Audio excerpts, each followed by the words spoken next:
Bonjour tout le monde, lors de la dernière vidéo, je vous ai demandé si vous aviez des idées de conception avec le CD4017. Une personne m'a répondu, c'est donc ce montage que je vais essayer de concevoir. Cependant, je bloque à certains endroits du circuit, c'est pourquoi, en attendant, je décide de voir les éléments internes du CD4017 l'un après l'autre.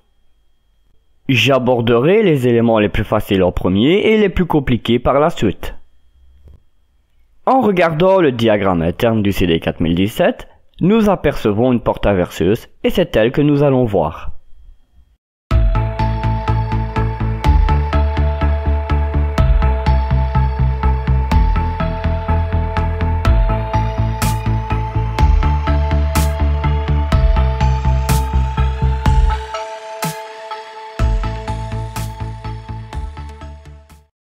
Cette vidéo est sponsorisée par NextPCB.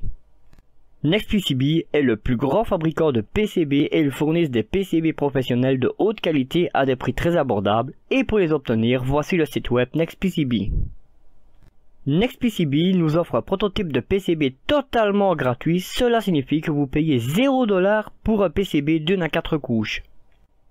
Vous pouvez cliquer sur Apprendre plus pour voir plus de détails sur cette offre. Donc une fois que vous vous connectez au site web NextPCB, cliquez ensuite sur Commander maintenant et le devis est totalement gratuit. Soumettez votre fichier Gerber et à cet instant vous pouvez le télécharger directement sans remplir les données une par une. Et maintenant vous pouvez voir que le coût du PCB est de 0$. C'est incroyable car ils ont facturé 0$ pour la première commande et si vous vous inscrivez pour la première fois sur nextpcb.com, vous obtiendrez un coupon de 100$ totalement gratuit, alors profitez de cette offre incroyable. 0$ pour un PCB d'1 à 4 couches, 100$ de coupons offerts lors de votre inscription. Je place les liens de toutes ces offres dans la description de la vidéo, n'hésitez pas à aller cliquer dessus.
N'oubliez pas que vous retrouverez dans la description le lien pour commander votre PCB d'1 à 4 couches pour seulement 0$.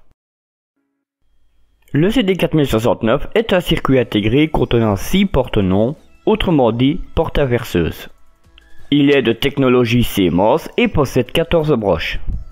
Si vous optez pour les circuits de technologie TTL, le 7404 possède le même nombre de portes inverseuses.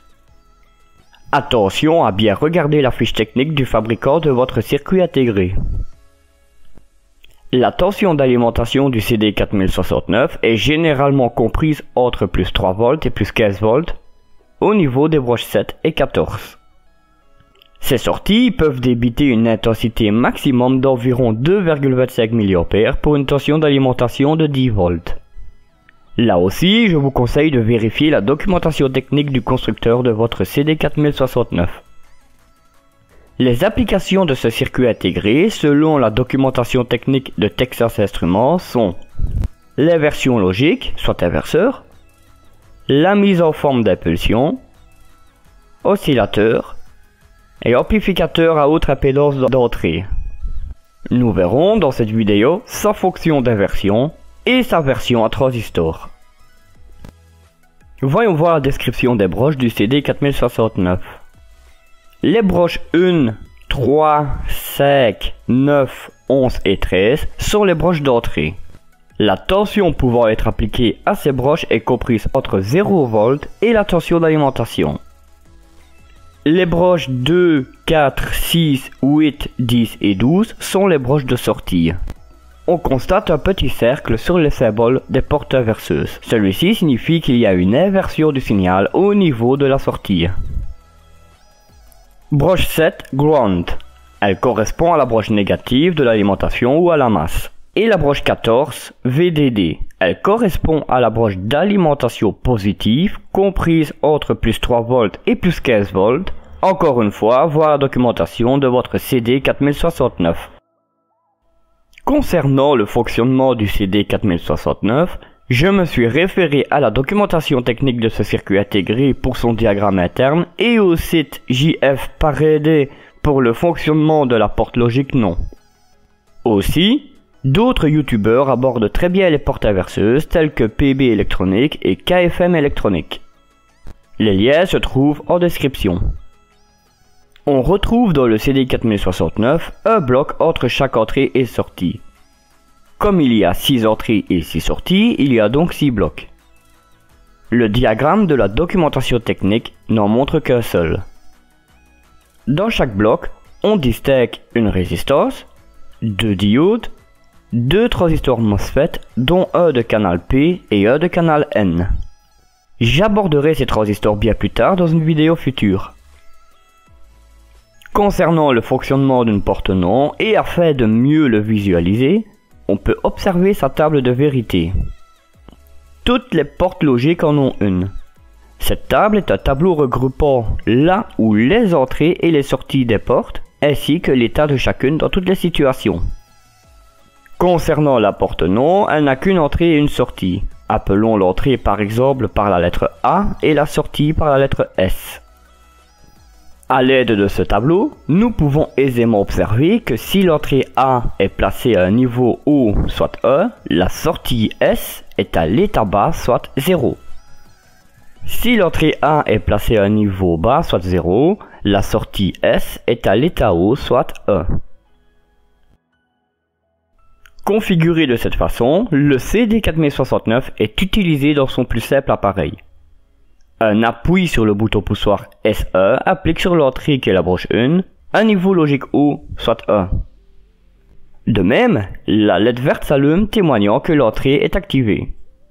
Par conséquent, la sortie broche 2 est placée à un niveau logique bas, soit 0, la LED rouge est éteinte. Quand on relâche le bouton poussoir, la LED verte s'éteint témoignant que l'entrée broche 1 est placée à l'état logique bas, soit 0.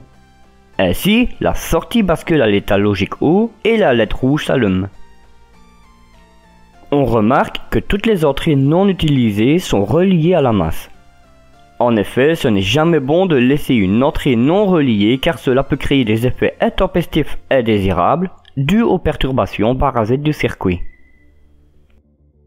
Si vous ne possédez pas de circuit intégré contenant des portes inverseuses, pas de panique, sachez que vous pouvez créer une porte non à l'aide d'un transistor.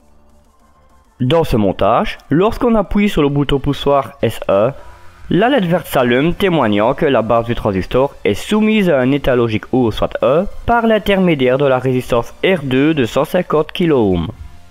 Ainsi, l'intensité circule au travers du collecteur et de l'émetteur pour rejoindre la masse, au travers de la résistance R3 de 820 Ω. La LED rouge est éteinte. Quand le bouton poussoir SE est relâché, la LED verte est éteinte, témoignant que la base du transistor est placée à un niveau logique bas, soit 0.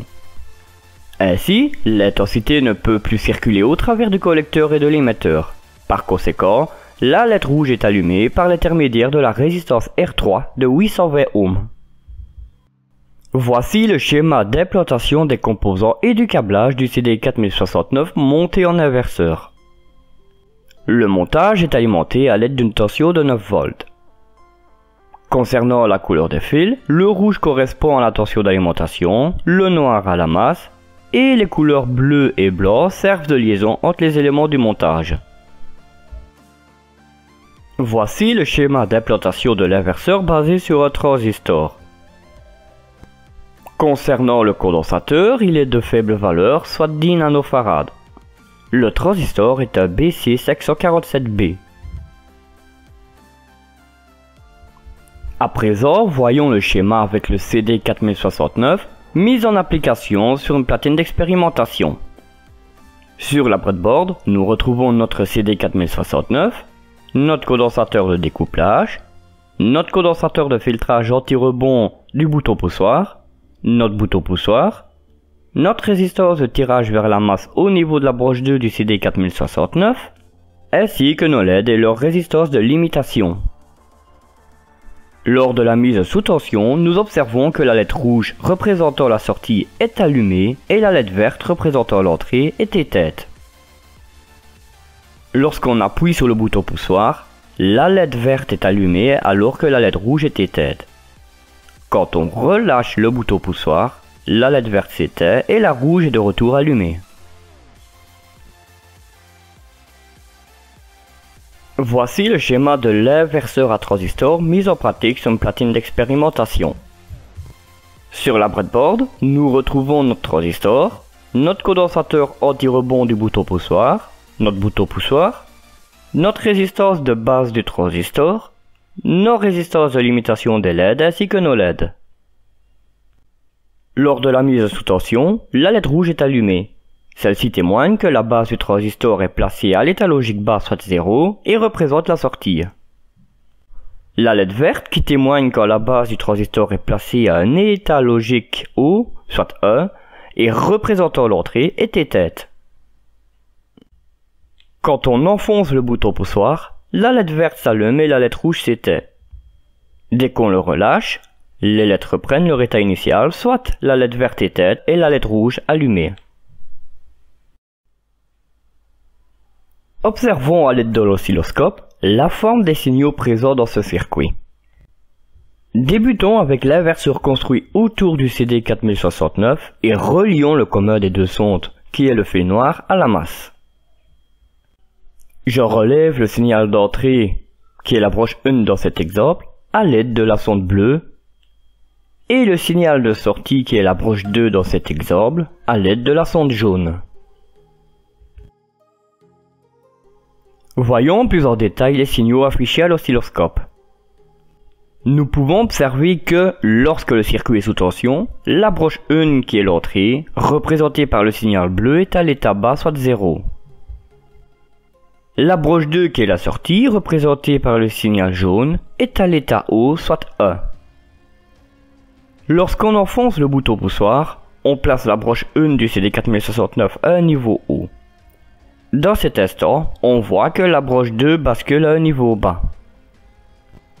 Quand on relâche le bouton poussoir, on replace la broche 1 à l'état bas. À ce moment, la broche 2 reprend son état initial, c'est-à-dire un niveau haut. Voyons à présent la forme des signaux parcourant le circuit à transistor. Comme précédemment, on commence par relier le commun des deux sondes à la masse.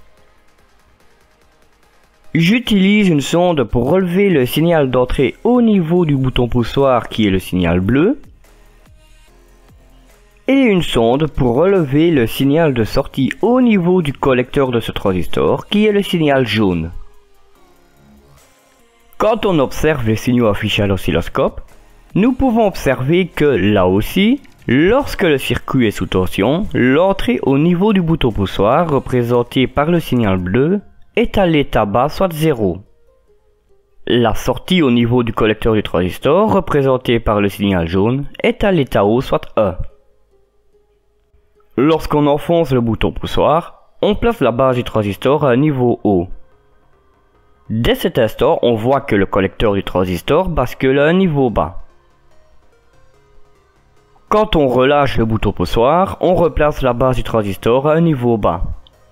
À ce moment, le collecteur du transistor reprend son état initial, c'est-à-dire un niveau haut. Grâce à l'oscilloscope, on peut très facilement voir que l'état de la sortie est l'inverse de l'état de l'entrée que l'on utilise un circuit intégré ou un transistor. Nous arrivons au terme de cette vidéo dans laquelle nous avons découvert la porte non grâce à un montage avec un circuit intégré, entre autres le CD4069 ainsi qu'avec un transistor. Nous avons pu vérifier et constater que l'état de la sortie de cette porte est toujours l'inverse de l'état de son entrée. Dans la prochaine vidéo, nous verrons un autre élément constituant le CD 4017. Afin de ne pas la rater, je vous suggère de vous abonner et d'activer la cloche des notifications. Si cette vidéo vous a plu, n'hésitez pas à la liker, la partager et me transmettre vos avis par le biais des commentaires. N'oubliez pas que vous retrouverez en description les sources ainsi que le lien Google Drive permettant d'accéder au script de cette vidéo ainsi qu'au schéma. Je vous souhaite de très bonnes expériences électroniques et vous donne rendez-vous pour la suite sur Proto Electronic. Bye!